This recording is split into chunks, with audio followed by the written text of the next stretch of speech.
Selamat datang kembali di sesi kupas tuntas materi Anda. Oke, siap ya? Kita bedah lagi. Hari ini kita mau menyelam nih ke intinya fenomena long tail atau ekor panjang. Ini langsung dari bab 4 yang Anda kasih. Pertanyaannya gini, kok bisa ya pasar-pasar kecil, ceruk gitu, yang dulu kayaknya diabaikan, sekarang jadi kekuatan ekonomi penting? Nah, misi kita hari ini ngertiin 3 kekuatan utama di baliknya. Betul sekali. Dan ini penting ya buat diingat, ini bukan cuma tren internet sebentar aja loh. Ini tuh perubahan besar, fundamental soal cara kita, ya kita semua, bikin sesuatu, nyebarinnya, sampai nemuin barang. Mulai dari musik sampai ya barang sehari-hari, intinya itu gimana dari yang serba langka, jadi serba melimpah pilihannya. Ini mengubah permainan banget. Oke, kita mulai dari yang paling dasar dulu ya. Kekuatan pertama, ini soal demokratisasi alat produksi.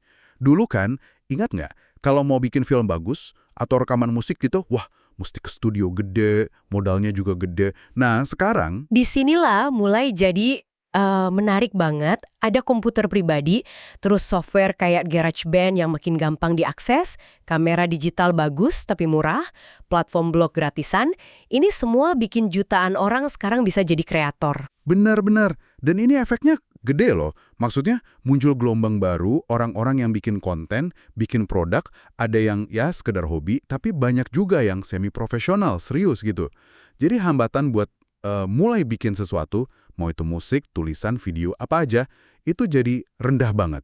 Hasilnya, yaitu tadi, banjir pilihan, banjir keragaman, di ujung ekor pasar yang dulu mungkin kosong atau susah diisi. Ini fondasinya kelimpahan pilihan tuh di sini. Oke, jadi orang makin gampang bikin macam-macam barang. Tapi kan, kalau barangnya cuma disimpan aja, ya percuma juga ya nggak? Nah, ini nyambung ke kekuatan kedua nih yang sama pentingnya.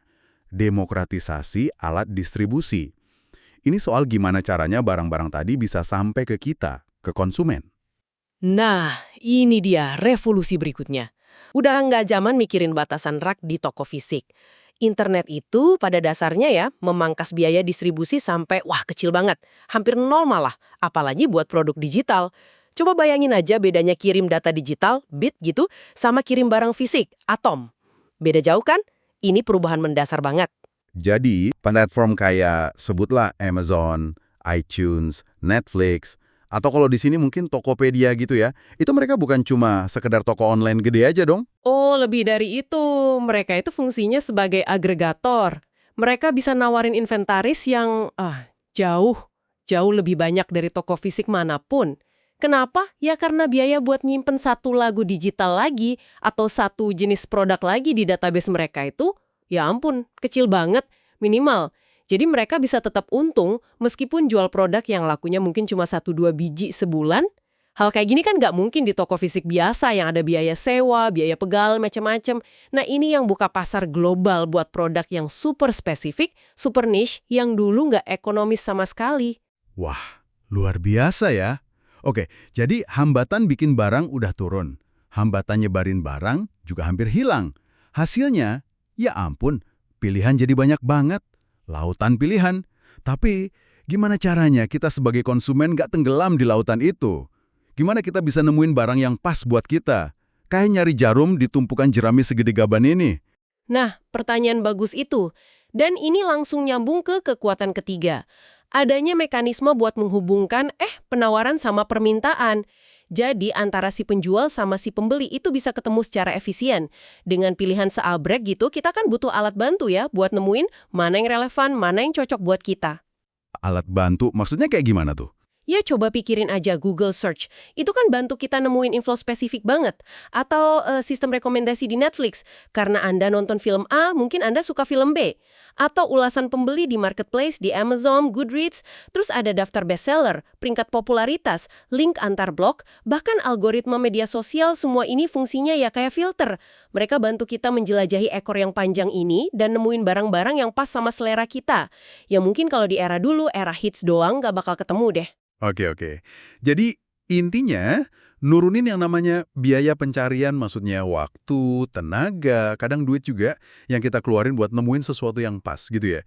Jadi rekomendasi dari temen atau dari algoritma pinter itu jadi kayak pemandu kita di hutan belantara pilihan ini. Tepat sekali. Dan ini nyambung lagi ke pertanyaan yang menarik, gimana sih selera kita sendiri berubah di ekosistem yang serba melimpah ini? Apa kita jadi makin spesifik, makin niche, atau justru filter-filter ini malah ngebuka kita ke hal-hal baru yang nggak kepikiran sebelumnya? Nah, itu perdebatan yang masih seru tuh. Jadi kalau kita coba rangkum nih ya, bikin barang jadi lebih gampang dan macam-macam, itu kekuatan satu.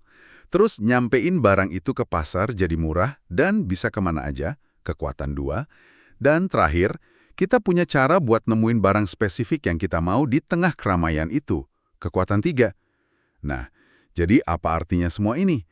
Artinya, ekonomi itu udah nggak melulu soal beberapa produk jagoan aja yang nguasain pasar.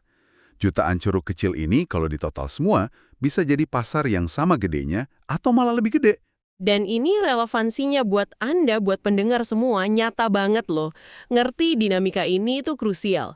Baik kalau posisi Anda sebagai konsumen yang pengen nemuin barang unik yang benar-benar disuka, atau kalau Anda kepikiran buat, bikin sesuatu, mulai bisnis, atau masarin produk di era digital ini, ekonomi kelimpahan ini tuh kayak lapangan main baru, aturannya juga baru. Peluangnya itu banyak di ekor, nggak cuma di kepala atau di hits aja. Oke. Jadi kita udah kupas tuntas ya, gimana demokratisasi produksi, distribusi, sama penemuan ini barang-barang nyiptain ekosistem pasar yang beda banget, seperti yang dijelasin di bab 4 materi Anda soal 3 kekuatan pendorong ekor panjang ini. Sip. Nah, sebagai penutup nih, mungkin ada satu hal yang bisa jadi bahan renungan buat Anda semua. Ketiga kekuatan ini kan terus berkembang ya, terus makin kuat. AI sekarang bisa bantu bikin konten, jaringan kayak 5G bikin distribusi makin cepat, algoritma rekomendasi makin pinter aja. Pertanyaannya adalah, kira-kira ceruk pasar atau ide atau mungkin bentuk ekspresi apa ya yang sekarang ini masih ngumpet di ujung paling jauh dari ekor panjang itu? Yang mungkin kelihatannya aneh atau nggak mungkin sekarang, tapi punya potensi jadi gelombang besar berikutnya gara-gara percepatan teknologi ini. Nah, itu coba Anda pikirkan deh.